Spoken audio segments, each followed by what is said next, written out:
नहीं तो यूनुस जो है अब चुनाव कराने को मजबूर हुए हैं, मतलब मैं कह रहा हूँ मजबूर हुए हैं, आप बताएंगे मजबूर ही हुए हैं कि मर्जी से करा रहे हैं? क्योंकि अभी तक तो यही डेवलपमेंट आ रहे थे कि भाई टाल रहे हैं और आर्मी कह रही है कि अब करा दीजिए, आपका यही काम था, इसीलिए आए थे आप और आपने वादा भी किया था। आर्मी और तारिक रहमान दोनों ही पहले मांग डिमांड की थी कि चुनाव दिसंबर इस साल की होना है। जी वो हाँ, तो यूनुस ने नहीं किया है। बिल्कुल। यूनुस चुनाव की डेट उस वक्त घोषणा की जब उनको ग्रीन लाइट मिला उनके एम्प्लॉयर्स से, यूनिवर्सिटी से। और ये चुनाव जो है, ये वो जुफिया बेगम जैसा ही एक धोखेबाजी है। मैं एक्सप्लेन करता हूं आपको इजाजत लेके। प्लीज। चुनाव के दिन एक तरफ चुनाव होगा, दूसरी तरफ एक ही दिन रेफरेंडम के लोग जुलाई चार्टर को अप्रूव करते हैं कि नहीं करते हैं। सोचिए, for the sake of argument, जो पार्टी भी चुनाव में जीत जाएगा, जो पार्टी भी हो, मगर रेफरेंडम में अगर हाँ वोट जीत जाएगा, yes vote, July charter will get प्रतिस्थापित होगा हमारे संविधान के ऊपर। जुलाई चार्टर में क्या है ऐसा जिसका आपको डर है? वही मैं कह रहा हूं। जुलाई चार्टर कहता है कि ये संविधान को नल एंड वॉइड करना है। हमारे जो बांग्लादेश की संविधान, जब नल एंड वॉइड हो जाएगा संविधान, तो all constitutional position will be vacant. July charter कहता है कि बांग्लादेश को एक विप्लवी सरकार चाहिए, रेवोल्यूशनरी गवर्नमेंट। सो आप देखेंगे नितिन भाई कि ये जुलाई चार्टर को हाँ वोट मिल जाएगा 12 फरवरी।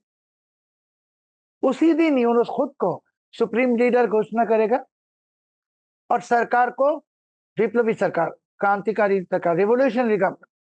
तब तारिक रहमान को भी वोट ज्यादा मिलेगा, वो प्राइम मिनिस्टर बनेगा सही, मगर वो ईरान की तरह प्राइम मिनिस्टर, नहीं तो नॉर्थ कोरिया की तरह। दूसरी, आप अगर एविडेंस मांगेंगे कि एविडेंस कहाँ है जुलाई चार्टर ऐसा होने वाला है, कल ही यूनुस की फॉर्मर एडवाइजर और वो छात्र आंदोलन की प्रोमिनेंट फिगर आसिफ सजीव भुइया ने कह दी वीडियो में, हमारे ट्विटर में मैंने ट्वीट किया। वो कहा कि अगर रेफरेंडम को हाँ वोट मिलेगा, बांग्लादेश 100 साल 100 साल 100 ईयर आगे जाएगा। हाँ। सो क्या होता है कि ये रेफरेंडम को लेके इनका प्लॉट है। और यूनुस ने तो कह दिया कि बंगाली चाहते हैं, लोग चाहते हैं वो 5 साल 10 साल 50 साल तक पे रहे। So actually, February 12 is not the end of this story और beginning of democratic process, कुछ भी नहीं है। February 12 से शुरू हो जाएगा यूनुस के साथ बीएनपी की कॉन्फ्रंटेशन। और यूनुस के साथ रहेगा जमात इस्लामी, यूनुस के साथ रहेगा इस्लामिक पार्टी, यूनुस के साथ तो पाकिस्तान है ही। और मैं आपको नितिन भाई एकदम दावे के साथ कहता हूं, आप देखेंगे कि 12 फरवरी के बाद ये तारिक रहमान शेख हसीना जी साथ मिलाएगा यूनुस को हटाने के लिए। और कोई चारा भी नहीं, क्योंकि ये दोनों लार्जेस्ट पॉलिटिकल पार्टी इन ये एक साथ हो जाएगा। आज पहले भी 1990s में मिलिट्री डिक्टेटर को हटाया।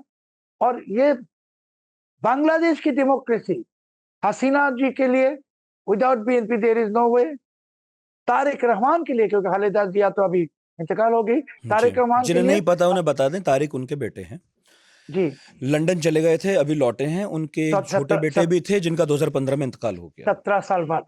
जी जी जी जी, अब लौटे हैं। मगर एक चीज, तारिक रहमान के कंधों पे एक लॉक लगा के रखा अमेरिका डीप स्टेट कि आज के दिन तक तारिक रहमान के ऊपर वीजा रिस्ट्रिक्शन है अमेरिका का। ओह। अमेरिका तो बहुत तरफ से खेलता है।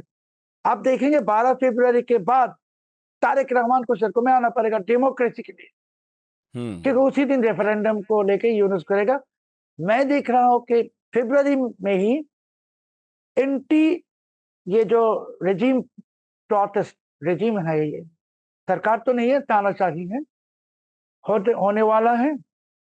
अवामी लीग, बीएनपी और बाकी Bengali and leftist secularist forces all will come on the street.